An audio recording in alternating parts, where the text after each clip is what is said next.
Bonjour à toutes et à tous, je suis ravie de vous retrouver dans Smart Éducation, votre magazine hebdomadaire dédié aux nouveaux métiers, nouvelles pédagogies, nouvelles formations, également aux nouvelles technologies de l'éducation.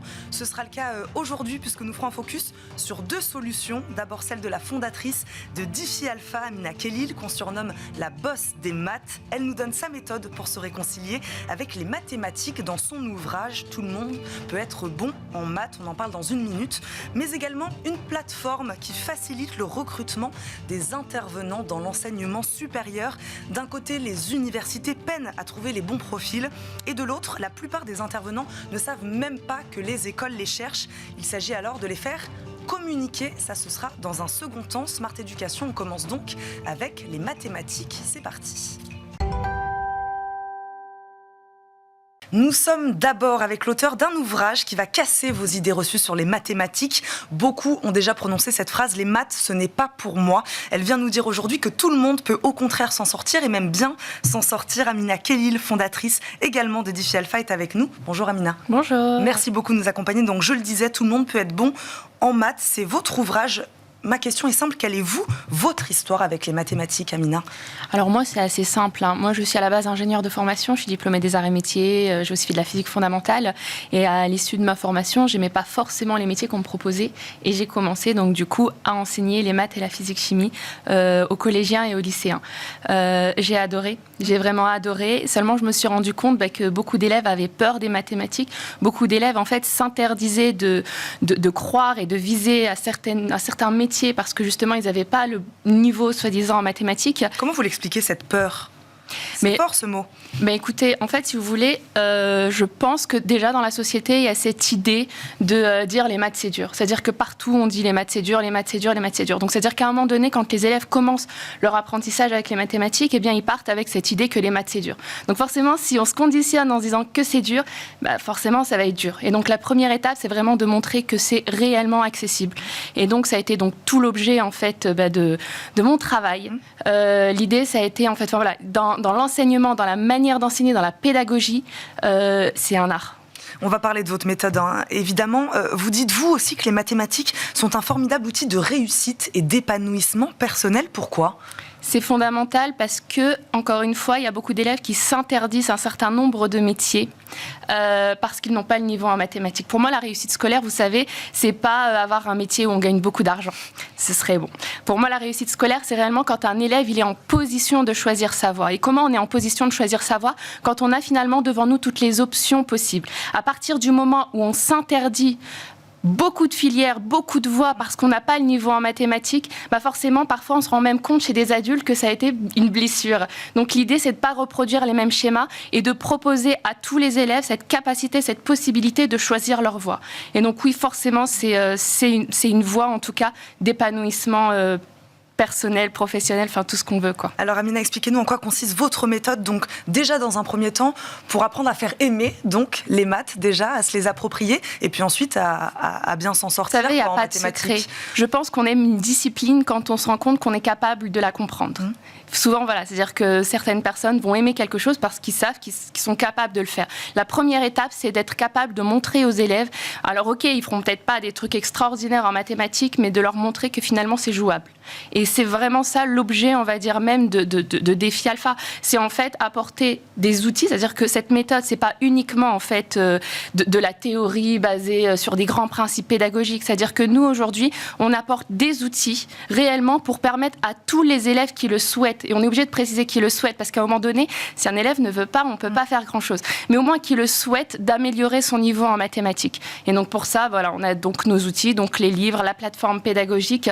L'objectif, c'était d'avoir des outils qui soient financièrement accessibles parce qu'aujourd'hui, le milieu du cours particulier explose. Pourquoi ? Parce qu'il y a une demande et il y a un souci, il y a une demande. Donc voilà, la seule solution aujourd'hui, c'est le cours particulier. Je trouve que c'est juste pas normal qu'aujourd'hui, la réussite se joue en fait sur les moyens financiers. Ceux qui vont être capables de payer des cours particuliers. Ceux qui auront les moyens de se payer des cours particuliers et les autres. Complètement. Donc d'où l'idée d'avoir nous développé des outils qui vont permettre, mais encore une fois vraiment à tous les élèves qui le souhaitent, À partir du moment où ils sont prêts en fait un peu à se retrousser les manches, parce que il n'y a pas de secret. À un moment donné, il faut travailler, on n'a rien sans rien, mais en tout cas d'y accéder. Mais donc un exemple concret, est-ce qu'on lit les maths, je sais pas, des cas pratiques à la vie réelle, à la vie quotidienne? Qu'est-ce qui parle aujourd'hui aux jeunes justement? C'est un peu tout, c'est-à-dire que déjà il faut comprendre que parfois en mathématiques, il faut quand même avoir des outils de base pour pouvoir ensuite les comprendre dans la vie quotidienne. Moi souvent je dis à mes élèves, il va falloir être un petit peu patient, parce qu'à un moment donné,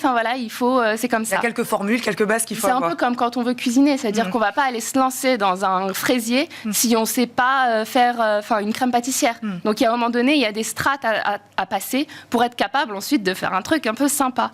Donc, l'idée, c'est ça, c'est vraiment d'aller étape par étape. Si vous voulez, aujourd'hui, en maths, pour moi, j'ai l'impression qu'il y a deux mondes. Il y a le langage un peu oral et puis, il y a le langage du formalisme officiel. Il y a beaucoup d'élèves qui ont l'impression, en fait, qu'on leur cache des choses. Comme si, on voulait garder ça entre nous, on ne dit pas ce qui se cache derrière les mathématiques. L'idée, dans un premier temps, donc nous, c'est vraiment de parler les maths, comme en tout cas, moi, je les ai comprises.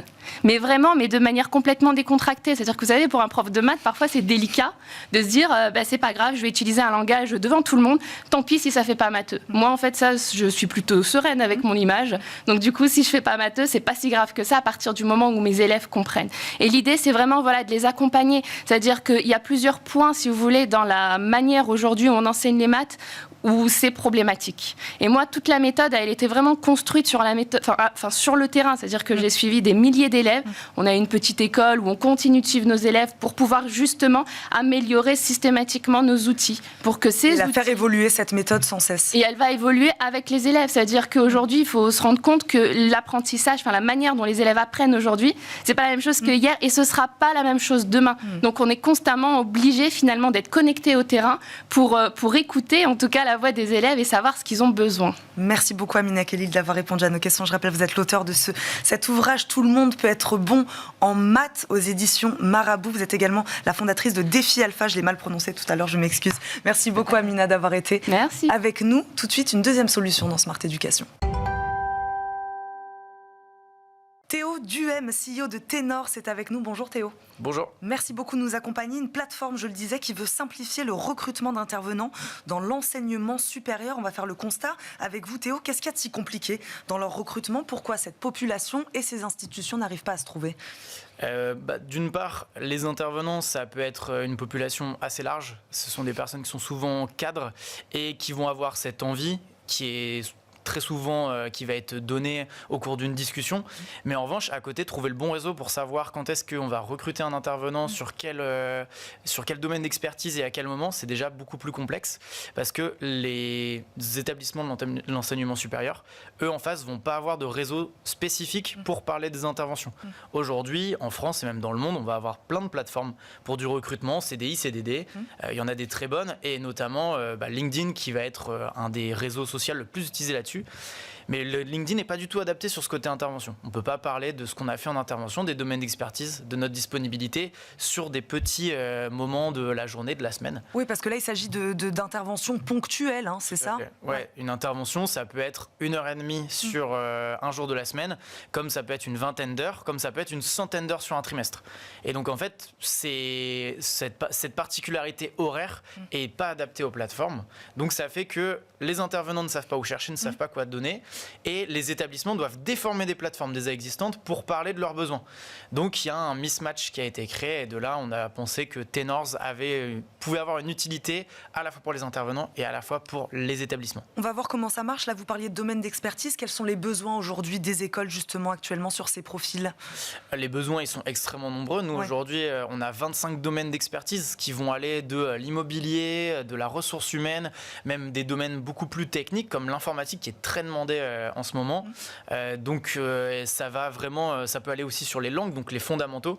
Les besoins, ils sont sur des technologies nouvelles comme des institutions qui vont être fondamentales et qui vont être là depuis longtemps.